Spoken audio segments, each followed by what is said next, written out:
अस्सलाम वालेकुम व्यूअर्स।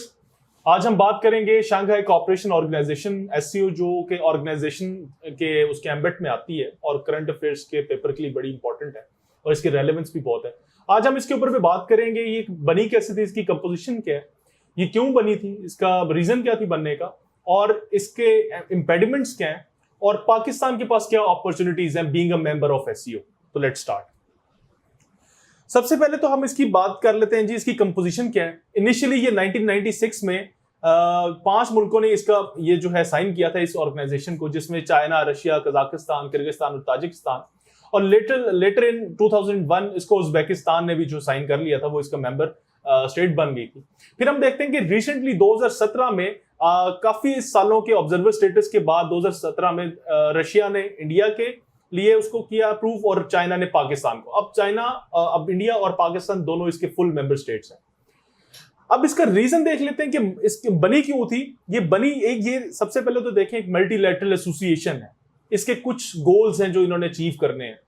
उसका सबसे पहले तो है कि इन्होंने सिक्योरिटी और स्टेबिलिटी जो इस रीजन की है, क्योंकि बड़ा क्रिटिकल और पावर हब बन चुका है ये साउथ एशियन रीजन या एशियन रीजन जो है ग्लोबल पर्सपेक्टिव में अगर इसकी बात की जाए, तो बड़ा सिक्योरिटी और स्टेबिलिटी इसकी बड़ी जो है ना ये ऊंच नीच होती रहती है, तो उसको इंश्योर करने के लिए। दूसरा जी कि इसमें देखें कि इमर्जिंग थ्रेट्स जो हैं, जितने भी इस मेंबर स्टेट्स को जो मुमालिक हैं, जितने भी इस एससीओ में, उनको जो थ्रेट्स मिल रहे हैं, जो उनको काउंटर करने के लिए ये ऑर्गेनाइजेशन अपना किरदार अदा करेगी। इन जो मेंबर स्टेट्स हैं, इनके जितने भी मुमालिक हैं, उनके दरमियान बायलैटरल ट्रेड को फरोग देगी, क्योंकि ट्रेड क्या करती है, वो इंटरडिपेंडेंस क्रिएट करती है। और दुनिया जो है अब इकोनॉमी के ऊपर जो बड़ी माइशतें, जो बड़ी ताकतें हैं, उनकी इकोनॉमिक्स जो है उसके ऊपर वो लड़ रही हैं, उसके लिए उसको एक दूसरे को दबा भी रही हैं। तो इकोनॉमी आपको पता है अब कितनी इंपॉर्टेंट हो गई है, तो बायलैटरल ट्रेड को फरोग करने के लिए ये इस ऑर्गेनाइजेशन बनी। उसके बाद ह्यूमैनिटेरियन असिस्टेंस प्रोवाइड की जाए कि उन रीजन्स में जो वार टोर्न रीजन्स हैं, जहां जैसे कि अफगानिस्तान है, और इस मेंबर स्टेट्स के जो बॉर्डर करते हैं या उसका ऑब्जर्वर स्टेटस रखते हैं, उनको ह्यूमैनिटेरियन असिस्टेंस प्रोवाइड की जाए ताकि वो अपनी डेवलपमेंट कर सकें और अपने पांव पे खड़ा हो सकें।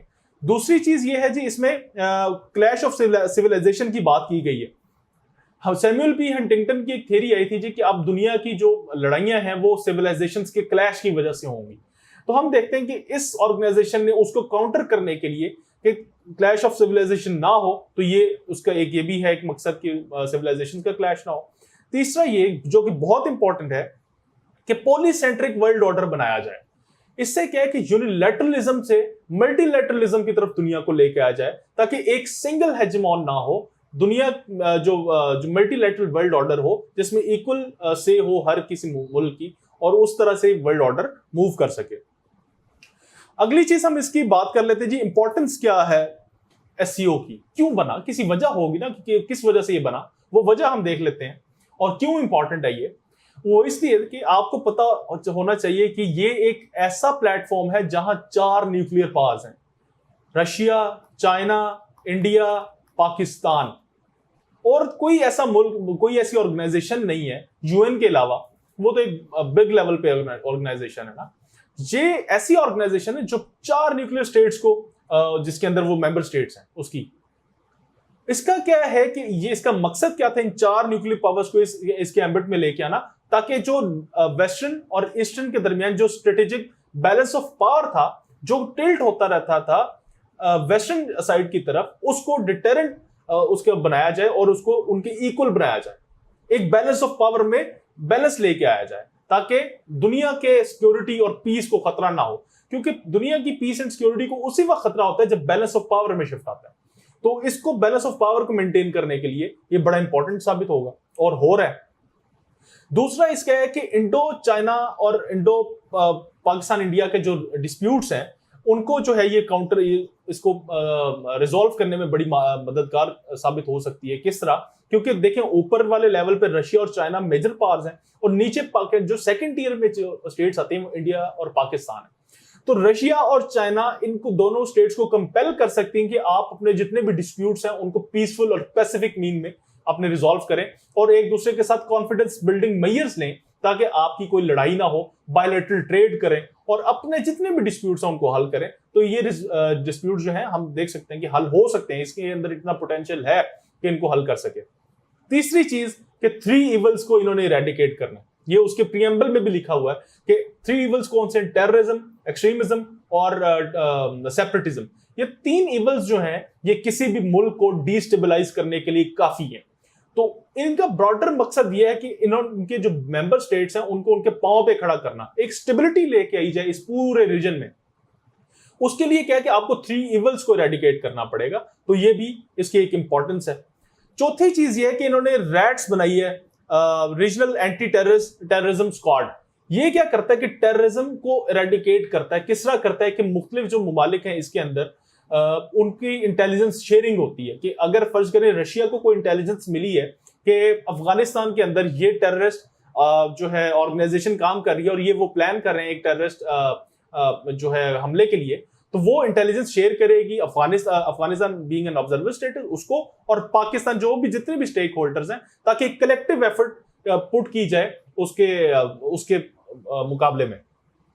और कॉन्फिडेंस देखें, जब इंटेलिजेंस शेयर होगी ना, फॉर एग्जांपल पाकिस्तान को इंटेलिजेंस शेयरिंग करेगा इंडिया के साथ, तो इन दोनों के दरमियान कॉन्फिडेंस बिल्ड होगा कि पाकिस्तान उतना ही इंडिया को अच्छा और स्टेबल देखना चाह रहा है जितना कि कोई इस रीजन में चाइना देखना चाह रहा है। तो ये कॉन्फिडेंस बिल्डिंग मेजर बड़े इंपॉर्टेंट होते हैं किसी भी ममालिक के किसी भी मुल्क के दूसरे के साथ रिलेशंस के लिए।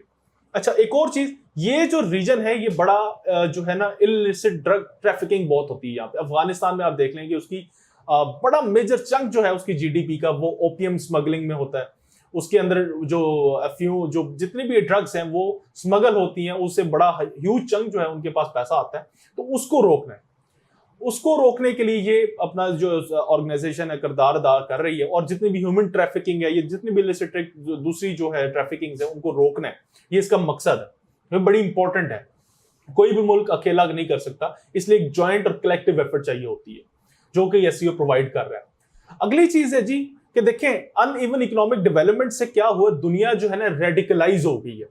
नॉर्थ और साउथ का जो गैप है ना एवर इंक्रीजिंग होता जा रहा था। जो इंडस्ट्रियलाइज स्टेट थी वो डेवलप्ड होती जा रही थी, उनके पास पैसा आता जा रहा था, और जो अफ्रीकन स्टेट थी वो कमजोर से कमजोर तर होती जा रही थी। तो उससे क्या हो रहा था, रिजेंटमेंट क्रिएट हो रही थी, रेडिकलाइजेशन हो रही थी। ठीक है जी, तो उस रेडिकलाइजेशन को खत्म करने के लिए एससीओ अपना किरदार अदा कर रही है। उसके अंदर एक एशियन डेवलपमेंट बैंक की भी हम बात कर सकते हैं कि वो इसको फाइनेंशियल टर्म्स में उसको फाइनेंशियल सपोर्ट कर रहा है। इसमें AIIB भी आ सकता है। तो ये हम देखते हैं कि एक इवन जो इकोनॉमिक थी नियो लिबरल पॉलिसीज उसके अंदर जो अनइवन जो आई थी, नॉन लिनियरिटीज आई थी, उसको खत्म करने में बड़ी मददगार साबित हो सकती है।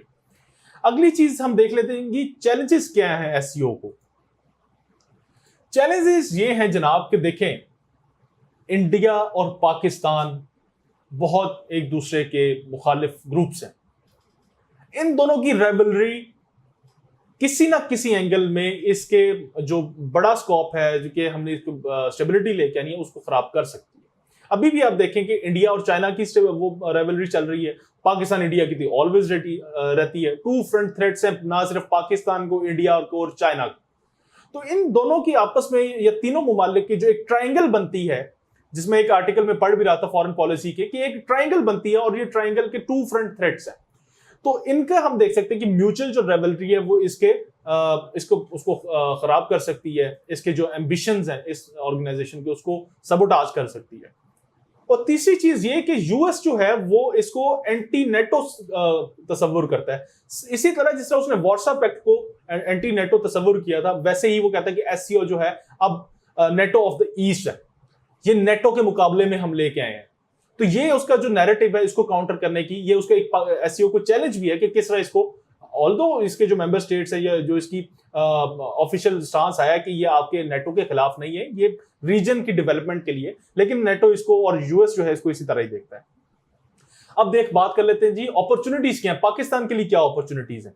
देखें अभी पाकिस्तान के लिए सबसे बड़ी अपॉर्चुनिटी ये है कि पाकिस्तान के और रशिया के जो बायलैटरल टाइज हैं वो बड़े मजबूत हो रहे हैं, और पाकिस्तान को चाहिए भी है कि रशिया के साथ अपने टाइज मजबूत करे। उसका एक हमें किस तरह नजर आया कि रशिया ने पाकिस्तान की सपोर्ट कर दिया कि आप इसको न्यूक्लियर सप्लाई ग्रुप के अंदर एंटर किया जाए, इसको शामिल किया जाए, इंक्लूड किया जाए, जो कि हमें अमेरिका वहां से वीटो कर देता है। इसमें 48 कंट्रीज हैं एनएसजी में और हर किसी के पास वीटो पावर है। तो लेकिन उसके डिस्पाइट द फैक्ट कि पाकिस्तान ने अफगान जिहाद के अंदर काफी एक कंड्यूट स्टेट का हमने किरदार अदा किया, उसके बावजूद हम देखते हैं कि एससीओ अब वो अपने के अंदर जो है अपने जो क्लैशेस है उसको खत्म करके एक दूसरे को सपोर्ट किया जा रहा है। पाकिस्तान डिफेंस सेक्टर रशिया उसको सपोर्ट कर रहा है, उसके अपने हेलीकॉप्टर्स दे रहा है और चाइना तो ऑलरेडी दे रहा है, तो अपने डिफेंस सेक्टर के अंदर बड़ी एडवांसमेंट कर सकता है। तीसरी चीज ये है जी रेजोल्यूशन ऑफ अफगान इशू, ये बहुत इंपॉर्टेंट है। इसमें देखें रशिया भी उतना ही स्टेक होल्डर है जितना चाइना है, जितना पाकिस्तान है, जितना इंडिया और जितना ईरान और जितनी कार स्टेट है। देखें उतना ही अब रशिया भी स्टेक होल्डर है। तो अफगानिस्तान का और इन अफगानिस्तान का रेजोल्यूशन कभी भी नहीं हो सकता अगर ये सारी कंट्रीज एक पेज पे ना हो। तो हम देख सकते हैं कि अगर अफगानिस्तान का इशू पोस्ट अमेरिकन विड्रॉल होता है तो उसमें इस ऑर्गेनाइजेशन का बड़ा अमल दखल होगा। ट्रेड अपॉर्चुनिटीज बहुत ज्यादा है पाकिस्तान की। पाकिस्तान जो है रशिया के साथ, जो पहले हमने अपने बॉर्डर्स क्लोज किए हुए थे, रशिया के साथ हम ट्रेड कर सकते हैं। अपनी सेंट्रल एशियन रिपब्लिक्स के साथ हम उनको कार्स को जो है वो गवादर के थ्रू एक ट्रांजिट रूट प्रोवाइड कर सकते हैं, जिस तरह मैंने अपनी पिछली video geo strategic location of Pakistan में समझाया था आपको, वो आप उसको डिटेल में वहां पे देख सकते हैं कि पाकिस्तान के पास ये अपॉर्चुनिटी है कि वो अपनी इकोनॉमी को स्ट्रांग कर सके। तो ये था जी आज का लेक्चर मेरी तरफ से। Thank you very much, see you next.